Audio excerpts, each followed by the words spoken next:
কালি নহয় পৰহিৰ পৰা আকস্মিকভাৱে মোৰ খুব ছিকিউৰিটি বৃদ্ধি কৰা হৈছে। 6জনমান হাউচ গাৰ্ড দিয়া হৈছে আৰু 6জনমানৰ এখন পাইলট কাৰ দিয়া হৈছে।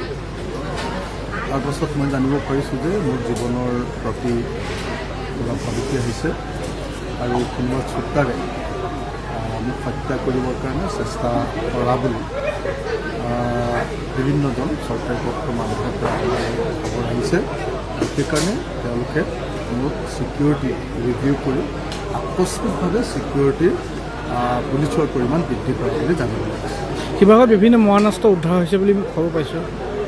মোক কৈছিলে যে ইতিমধ্যে কেইবাজন মানুহক ধৰিছে আৰু 15জন এনেকুৱা শ্বুটাৰ ধৰিবৰ কাৰণে পুলিচে চেষ্টা কৰি আছে, যিবিলাকে মই শুনিছোঁহে।